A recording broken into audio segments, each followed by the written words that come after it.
Bienvenue à tous. Nous allons parler d'électromobilité. Donc pour ça, j'ai fait venir 5 intervenants sur différents sujets. Donc l'électromobilité, tout le monde en parle. Le véhicule électrique, les lois, les normes, les obligations. Il y a beaucoup de choses autour de ce problème ou de ce projet ou de ce changement de paradigme des usages. Donc on va parler également d'approche RSE autour des problématiques dans l'entreprise, également des PCAET, donc des plans climat, air, énergie territoriaux, qui sont à la base des réflexions des schémas directeurs pour déployer des bornes de recharge. Donc là, autour de la table, je vais les laisser se présenter. C'est toujours plus facile et mieux et plus efficient individuellement. On va commencer par la gauche. Bonjour, je suis Clément Dagneau, je suis responsable du développement commercial d'une nouvelle filiale du groupe Ortec. Le groupe Ortec, c'est un groupe de services à l'industrie français basé dans le sud de la France. C'est 14 000 personnes, 1,4 milliard de chiffre d'affaires qui a décidé il y a moins d'1 an de créer un réseau public de recharge ultra rapide à destination des professionnels et notamment des poids lourds. Donc nous serons un des premiers, pas le seul, mais un des premiers opérateurs publics à pouvoir accueillir des poids lourds électriques dans les semaines qui viennent, puisque nos premières stations sont en chantier. Et la première, c'est pour ça qu'on est présent aujourd'hui à Angers, la première sera inaugurée cet été et construite entre Angers et Le Mans à Durtal. Première sortie de route avec vraiment une infrastructure à même d'accueillir tous les véhicules, bien sûr, les voitures, les gros VU, puisque même nos emplacements pour les voitures font 7 mètres de long. Mais vraiment, voilà, le but, c'est d'accueillir les poids lourds électriques, avec un espace attente, une ombrière adaptée et de l'ultra-puissance, puisque nos bornes vont jusqu'à 400 kW de puissance. Voilà, donc le projet il s'appelle OREV, et si vous voulez plus, on va en parler pendant la conférence, et puis on a un stand aussi au sein du pôle mobilité durable. Voilà, je passe la parole, merci. Voilà, donc effectivement, après, ces problématiques de transport, de logistique, il faut savoir suivre et vérifier si le véhicule a fait le bon circuit dans les meilleures conditions. Donc on a un spécialiste du tracking et du suivi des véhicules. Ça rentre également dans la décarbonation ou l'optimisation du carbone pour le transport. Bonjour à toutes et tous, je suis Xavier Thévenet, donc responsable France de la société Verizon Connect. Société en fait qui fait de la géolocalisation pour donc toute structure qui est amenée à utiliser des véhicules roulants, du matériel.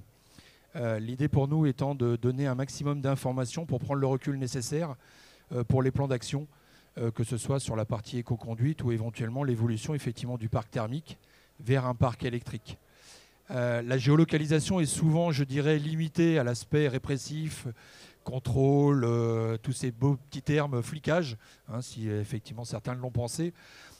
C'est un métier qui a énormément évolué et qui aujourd'hui permet vraiment, je dirais, de mettre en place des actions, que ce soit d'économie d'énergie, d'économie de consommation, de responsabilisation aussi des utilisateurs et forcément, je dirais, d'économie à tous les niveaux pour les structures publiques et privées.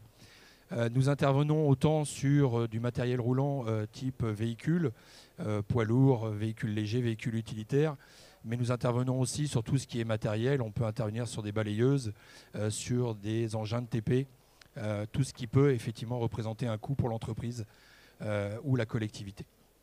Je reste moi aussi bien entendu à votre disposition sur le stand D21 pendant ces 3 jours. Merci beaucoup.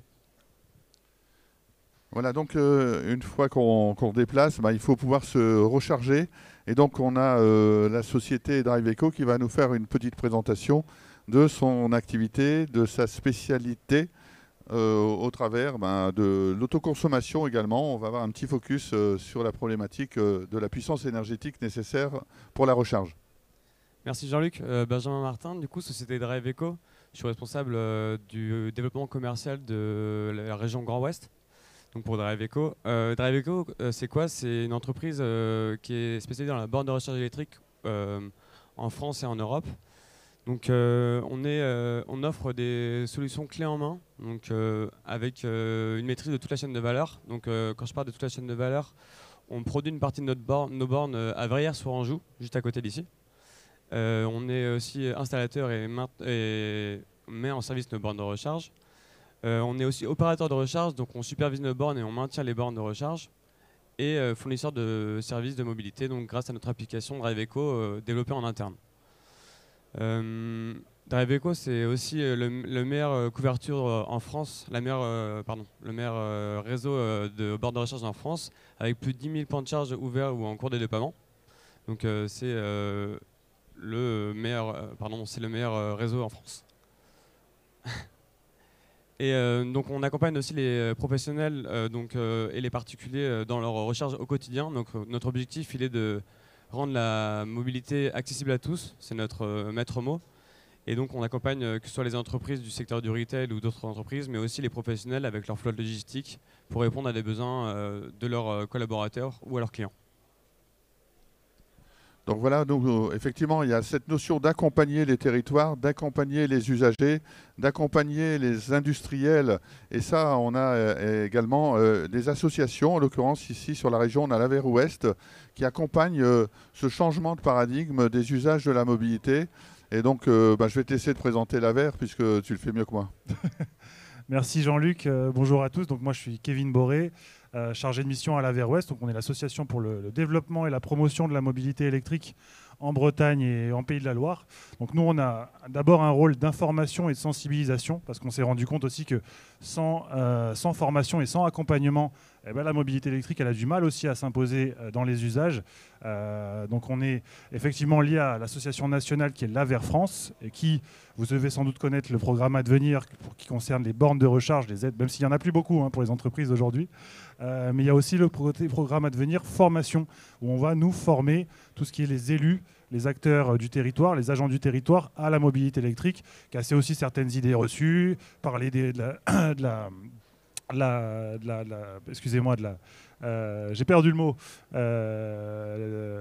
On va parler décidément. Décarbonation de la décarbonation, du recyclage des batteries, c'est exactement le mot que j'avais.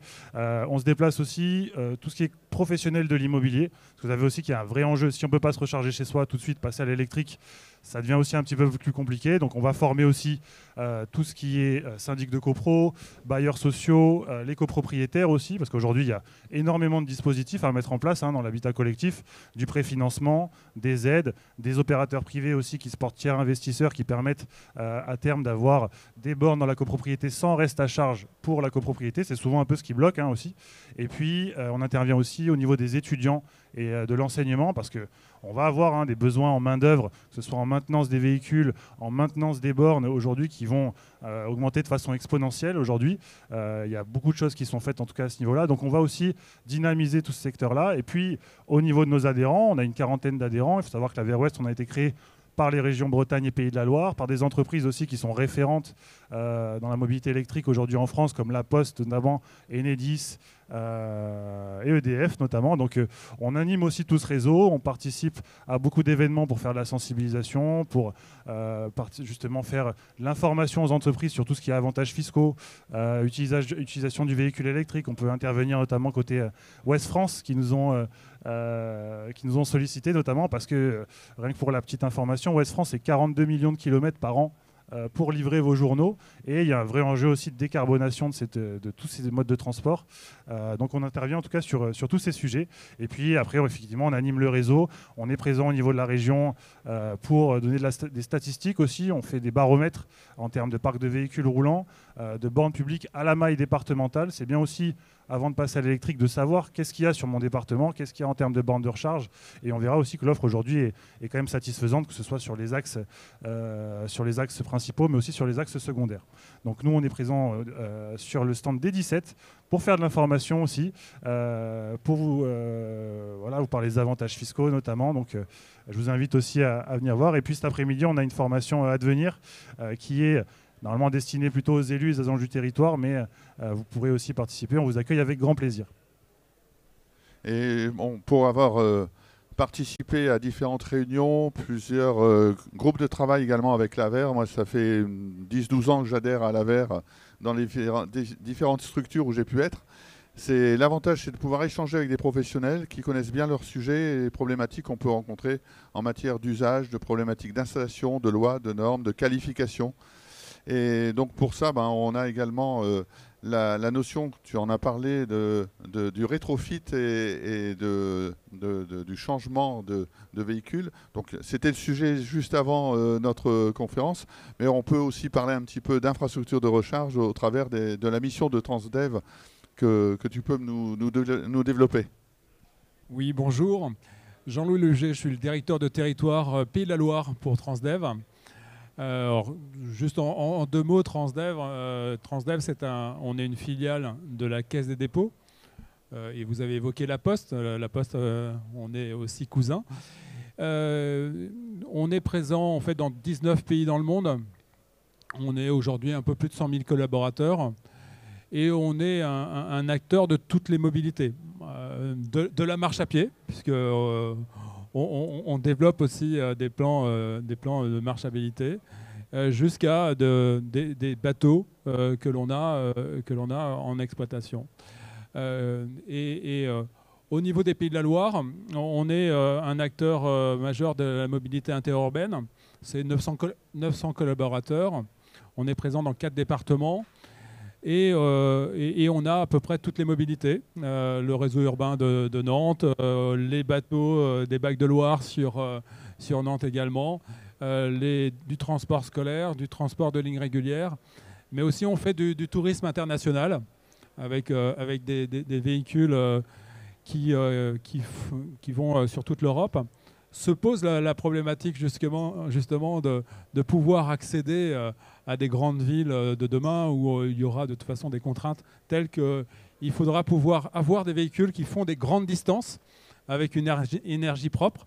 C'est un vrai défi et on sait qu'il y a peut-être là un changement de comportement que l'on va devoir adopter prochainement. Et pour le sujet qui nous intéresse, c'est-à-dire le rétrofit aujourd'hui, on essaye de mener différentes expérimentations justement sur la réutilisation de nos véhicules, c'est-à-dire changer le moteur de nos véhicules pour les mettre à différentes énergies, dont l'électrique. Et on est au début de l'histoire. Le premier véhicule rétrofité électrique a été inauguré en 2023 en région Centre-Val de Loire. Et nous travaillons dans les Pays de la Loire avec 2 organismes, Rêve Mobilité et Gruo, un industriel, pour pouvoir justement modifier le moteur de nos véhicules. C'est un vrai enjeu. Il faut imaginer à peu près 3000 véhicules dans les Pays de la Loire où on va devoir changer de motorisation. Et on sait très bien que de toute façon, nos industriels en achat neuf ne pourront pas, dans les années à venir, fournir l'ensemble de ces véhicules. Donc c'est pour ça que nous nous intéressons beaucoup au rétrofit, mais c'est long, c'est trop long, mais on essaye d'avancer à notre vitesse et se posent plusieurs problèmes. Le premier, c'est la formation de nos équipes. Il faut imaginer que demain, on aura en maintenance du personnel qui va entretenir nos cars et nos bus. Mais ce seront des mainteneurs qui vont faire à la fois des moteurs diesel, des moteurs électriques, des moteurs au gaz, et pourquoi pas de l'hydrogène, parce que là aussi on est intéressé par le développement de l'hydrogène. Et l'autre problématique que l'on a, et on le voit aussi dans des réseaux qu'on exploite déjà en véhicules électriques, notamment sur la région parisienne, c'est le dimensionnement des bornes. Et je suis très intéressé en fait par ce que vous allez dire, parce que on a des contraintes énormes, notamment sur la recharge des véhicules, parce qu'il y a une législation qui est très très particulière par rapport au stockage des véhicules sur un même dépôt. Il faut des zones de sécurité, etc. etc. Comme on est nous au début de l'histoire, ça m'intéresse beaucoup d'avoir justement un peu votre raisonnement par rapport à ça. Et puis l'autre question, c'est est-ce qu'on doit avoir nous-mêmes nos propres bornes de recharge, ou est-ce qu'on doit aller justement sur des principes de recharge rapide et imaginer entre 2 services d'aller se déplacer comme on allait un petit peu à la station-service. Je ne sais pas si c'est envisageable, mais enfin, en tous les cas, c'est des réflexions qu'on va peut-être pouvoir mener un petit peu aujourd'hui. Très bien, merci Jean-Louis. Ça tombe bien en fait parce que je termine par ma présentation. Donc, je suis immobilité expert, bureau d'études en stratégie de déploiement d'infrastructures de recharge et décarbonation du transport avec des études également des flottes d'entreprises. Et je vois un de nos clients qui s'appelle Terena, qu'on a accompagné dans le cadre de la décarbonation de sa flotte d'entreprise avec le déploiement des bornes de recharge. Donc on connaît bien l'entreprise pour avoir accompagné sur tout l'ouest de la France.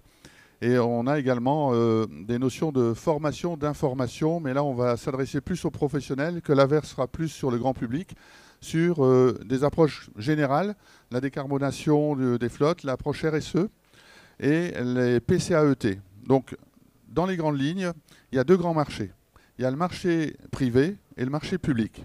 Dans le marché privé, on va avoir une démarche plutôt autour de la RSE, des plans de déplacement d'entreprise. Donc là, on va travailler sur le bilan carbone et sur la décarbonation du transport, de la logistique et des flottes d'entreprises.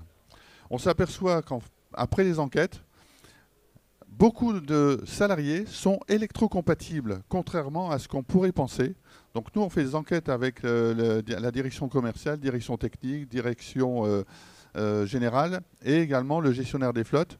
Et quand on fait le bilan, on s'aperçoit qu'on a un taux de réponse de 80 à 90% des salariés qui nous donnent des éléments et on a 60 à 75% des personnes qui sont électrocompatibles, contrairement à ce qu'on pourrait penser.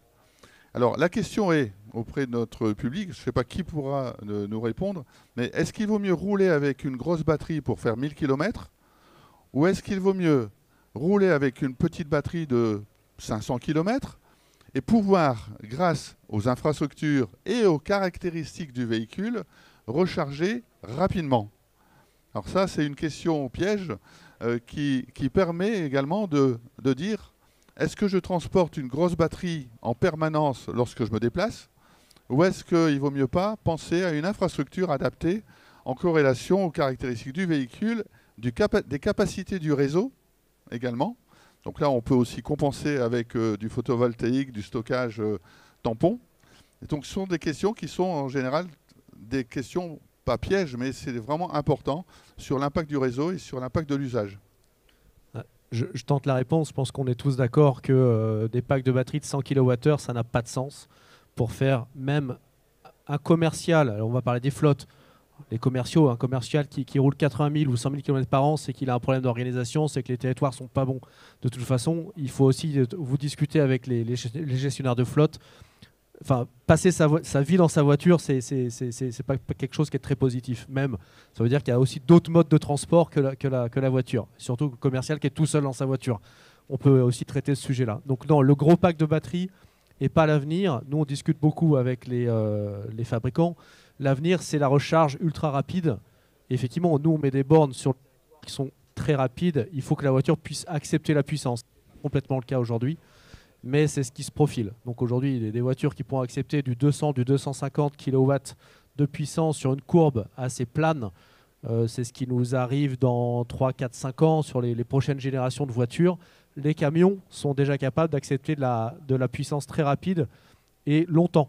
Et aujourd'hui, le groupe Volvo, Renault sont sur des courbes à 250 qui sont bridées à 250. C'est-à-dire que demain, ils pourront accepter du 500, 600, 700 en courbe durable. Et que la réponse était, est-ce qu'on emporte sa batterie pour des milliers de kilomètres ou on s'arrête dans des infrastructures qui sont adaptées à une recharge très rapide? La réponse, je pense qu'elle est raisonnable. Et puis, transporter une batterie pour faire des kilomètres qu'on fait finalement, on roule relativement peu, même les professionnels. Les très grandes distances sont très rares. Donc l'usage vaut à 80% de faire des distances raisonnables. Par contre, recharger très rapidement. Et ça, la technique va nous permettre de le faire dans les quelques années qui arrivent. Mais donc effectivement, la réponse est claire. Hein. Il vaut mieux pouvoir recharger rapidement une batterie qui a des caractéristiques, qui accepte ces conditions de recharge rapide. Et il faut également que la technologie embarquée, ce qu'on appelle le BMS, le Battery Management System, qui est au-dessus de la batterie, gère et contrôle tout ça, avec un préconditionnement en anticipant la recharge pour accepter des fortes puissances. Mais ça peut être également accompagné par des solutions de traçabilité, de tracking avec des tournées. Donc est-ce que le système de tracker pourrait être intégrés dans des systèmes embarqués dans les véhicules en corrélation éventuellement avec des logiciels qui vont permettre de contrôler, de facturer et d'accéder aux points de charge.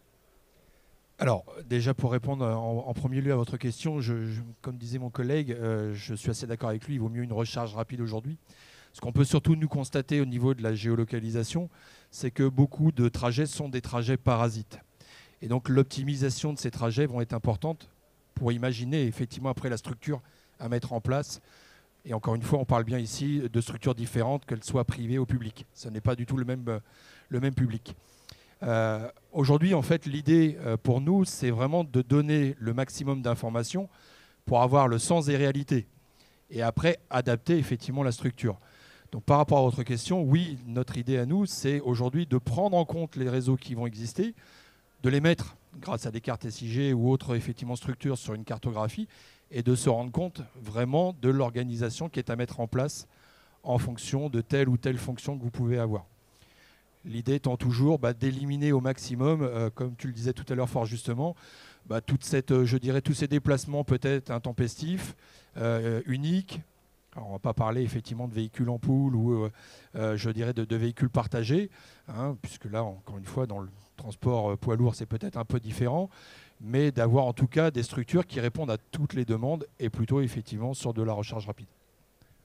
Oui, donc si on va un peu plus loin dans la démarche, ce qu'il faut également anticiper, c'est le transport de produits vides ou de paquets avec beaucoup de vide.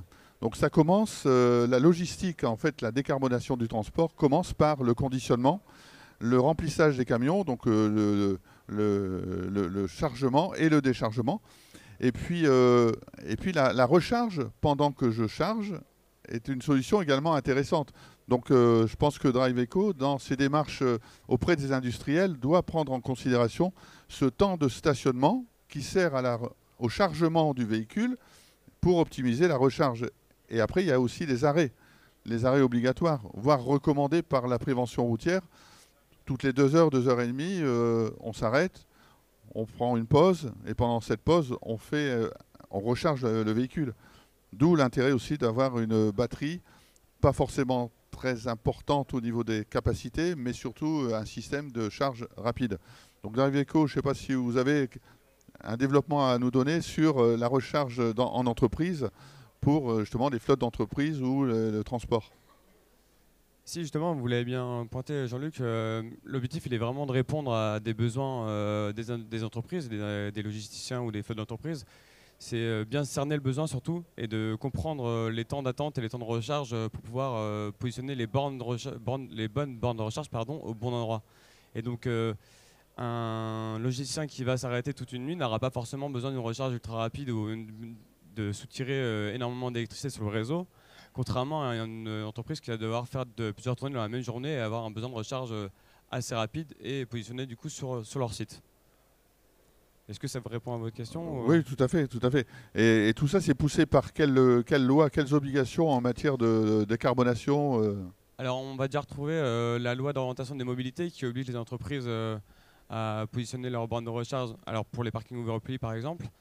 Mais on va aussi retrouver, du coup, au niveau européen, on va retrouver le Fit for 55 et le pacte vert européen qui nous implique à aller vers l'électrique. Et donc, la fin des voitures thermiques va arriver en 2035, d'après les dernières échéances programmées. Et donc, tout cet accompagnement, on essaie de l'accompagner chez DriveEco d'ores et déjà avec l'installation des bornes de recharge dans les flottes d'entreprise pour proposer un nouveau service. D'accord, et ça, c'est validé par l'AVER qui pousse justement cette notion de service de recharge. Et dans les entreprises, en fait, il y a différents usages et différents profils d'usagers. On a les salariés, on a les salariés véhicules de service, véhicules de fonction et tous ceux qui interviennent avec des véhicules techniques, par exemple. On a les clients, les visiteurs qui viennent également, les sociétés qui interviennent dans les entreprises. Et tout ça, c'est matché par des obligations réglementaires. Effectivement, là, à partir de, comme tu le disais, au niveau de la loi d'orientation et mobilité, on va avoir des obligations d'équipement des parkings, de tous les parkings de plus de 20 places, où il faut qu'il y aura au moins 5% des places équipées, en tout cas sur les parkings publics. Et après, c'est vrai qu'au niveau de l'entreprise, souvent, ce qu'ils pensent, c'est il faut qu'il y ait en tout cas une borne de recharge ou un service de recharge selon une typologie d'utilisateurs.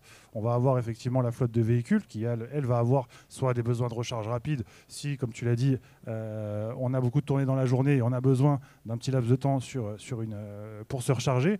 On va avoir aussi les parkings pour les salariés. Il y a de plus en plus de véhicules électriques. Là, effectivement, on est sur une typologie où la voiture va rester garée toute la journée sur le parking. Donc là, quid des puissances de recharge? On n'a pas besoin d'installer des bornes de recharge puissantes sur ces parkings-là. Et après, effectivement, ça peut être aussi une façon aussi pour l'entreprise de développer aussi un service de recharge si elle est sur un parking qui est ouvert au public. Aujourd'hui, il y a des opérateurs privés qui peuvent aussi se porter tiers investisseurs sur des parkings qui sont où il y a du public qui passe. Il y a la possibilité d'avoir déjà un service de recharge pour les visiteurs et puis le monétiser aussi. Notamment. Donc effectivement, selon la typologie de personnes qui va arriver sur le parking, il va falloir avoir des types de bornes différents.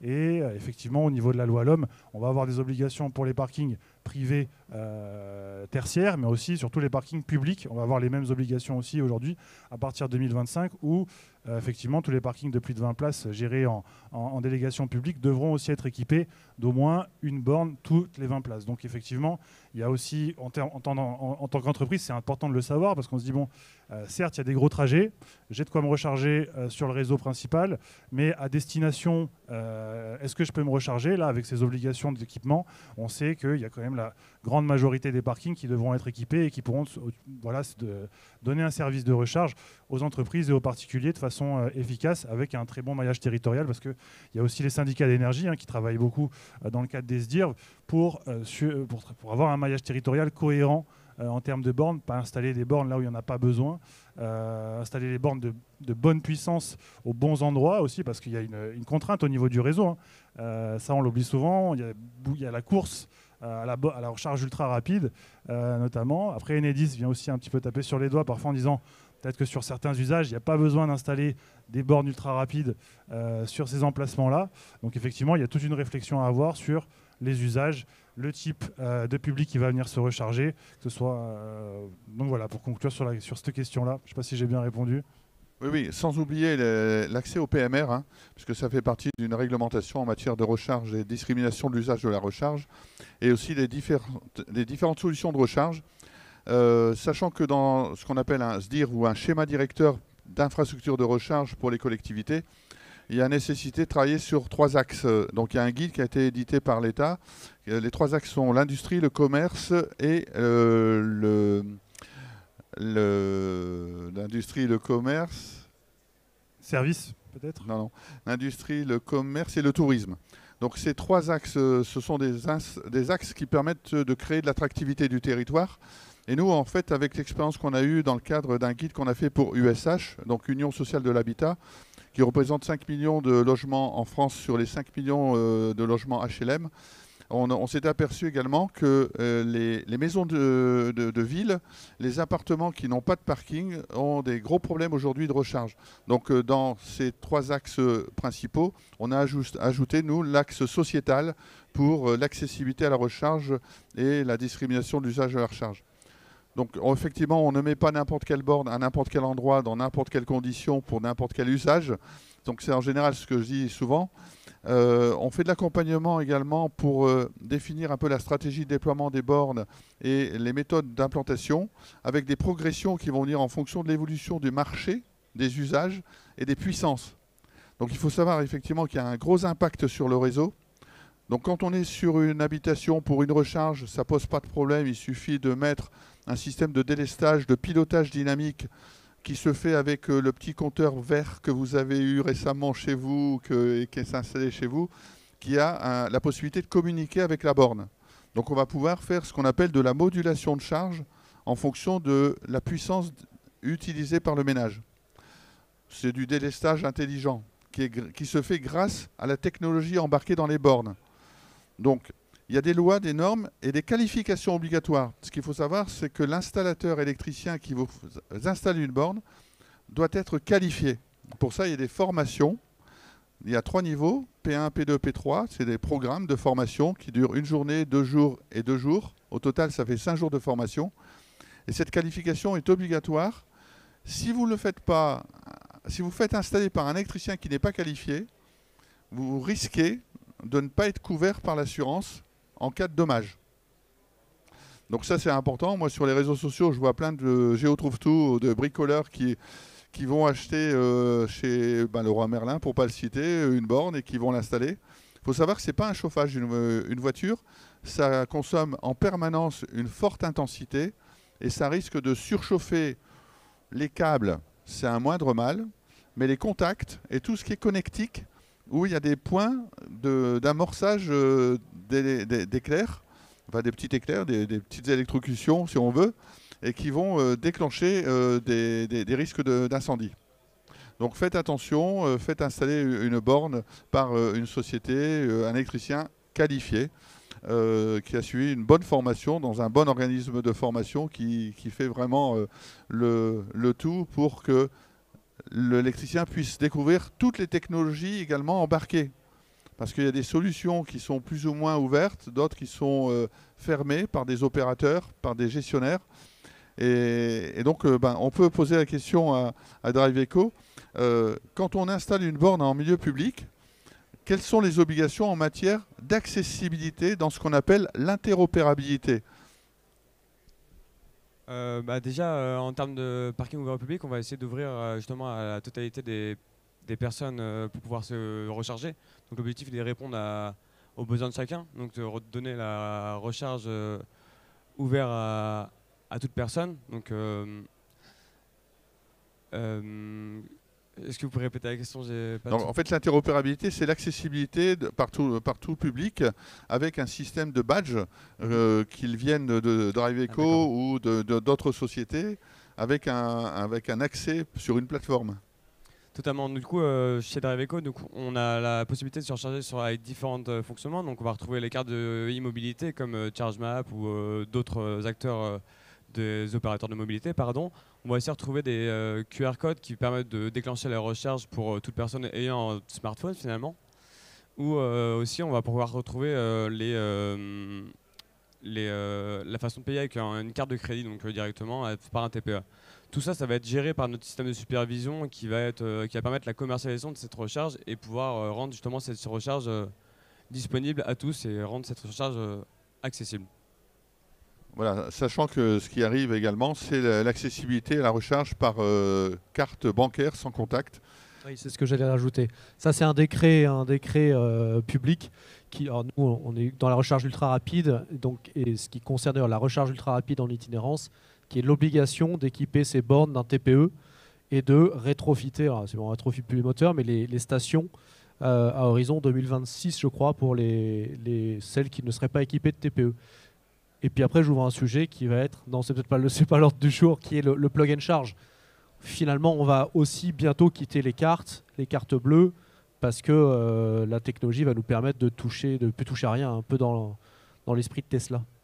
Oui, pour information, une voiture aujourd'hui, c'est un ordinateur sur 4 roues. Donc c'est un ordinateur avec une adresse, comme tous les ordinateurs aujourd'hui. Vous avez une adresse IP, vous avez un numéro d'immatriculation, un IEM. Et cet IEM, il sera reconnu par les systèmes de gestion d'accès à la recharge. Donc cette identité véhicule, vous l'affectez à un compte d'une personne ou d'une entreprise et vous avez une facturation directe sur un compte bancaire, directement sur la recharge. C'est ce qu'aujourd'hui, un seul opérateur mondial fait, c'est Tesla. Avec une Tesla, vous vous branchez, vous faites du plug and charge sans avoir besoin de sortir un badge, une carte ou de sortir une application pour aller sur un site internet pour payer la recharge. Ouais. Donc ça, c'est le plug and charge. Il y a un sujet qui va avec, c'est l'obligation d'informer, et ça, il y a les normes, l'AFIR, qui commence à mettre le nez dedans, et l'État, et les États européens, qui est la mauvaise information du tarif délivré.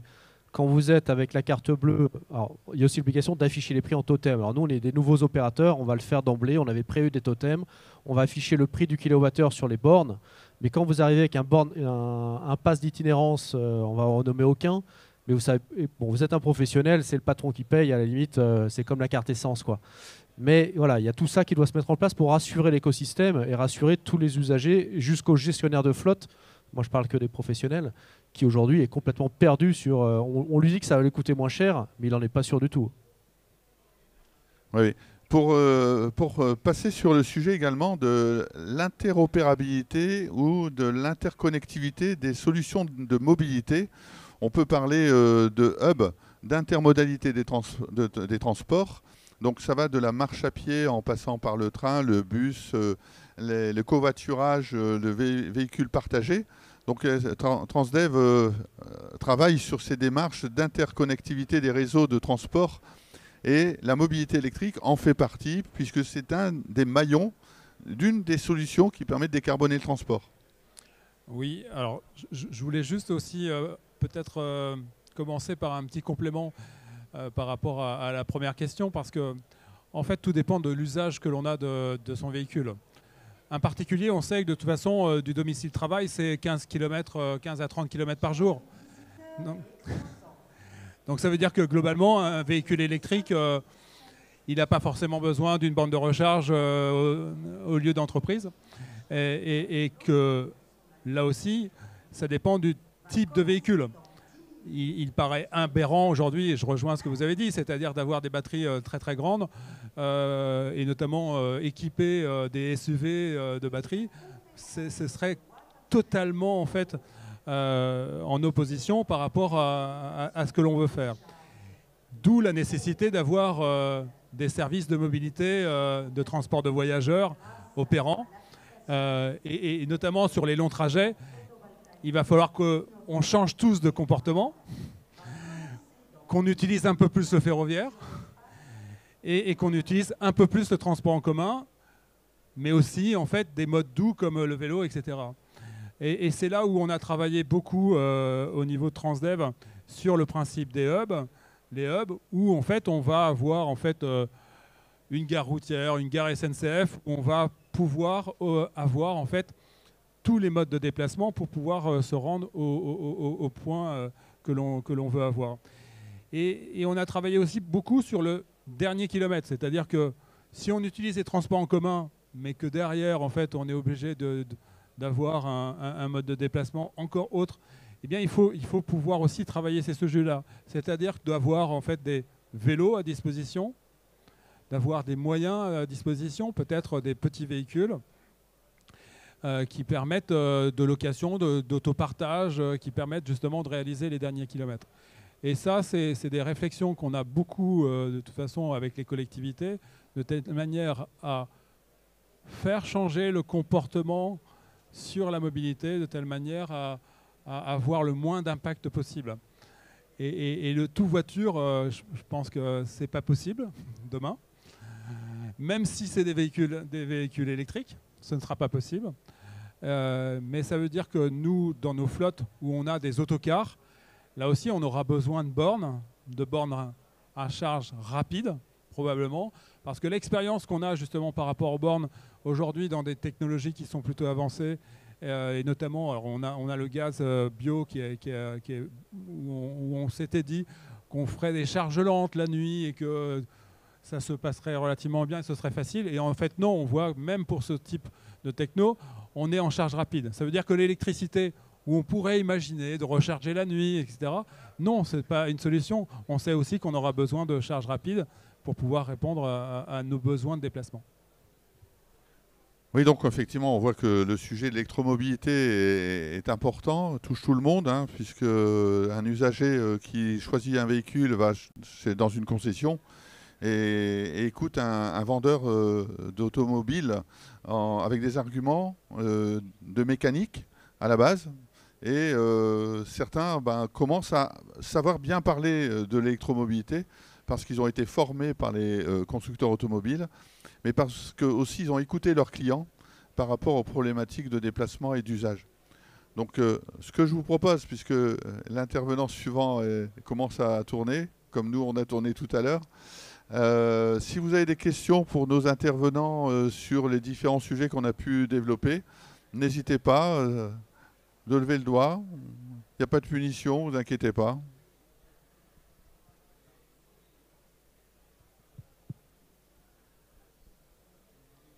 Donc ça veut dire que le sujet a été suffisamment débattu, développé.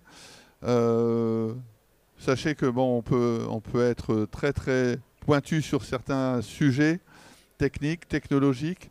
Ne mettez pas n'importe quelle borne à n'importe quel endroit pour n'importe quel usage. Ça, c'est un point très important. L'usage que l'on oubliait, qu'on n'avait pas encore compris il y a de ça 5 ans, comment ça être bien compris par les fabricants de bornes, par les intégrateurs de solutions, par les opérateurs, par les installateurs. Vous voyez que c'est un écosystème avec des compétences, des métiers qui se complémentent les uns aux autres, avec des démarches qui sont techniques, commerciales, stratégiques, financières, parce qu'il y a beaucoup d'investissements sur le sujet. Il y a beaucoup de sociétés qui se créent pour vous accompagner dans le cadre de ces développements d'infrastructures de recharge et de décarbonation de la mobilité. Merci messieurs, merci pour vos interventions. Merci.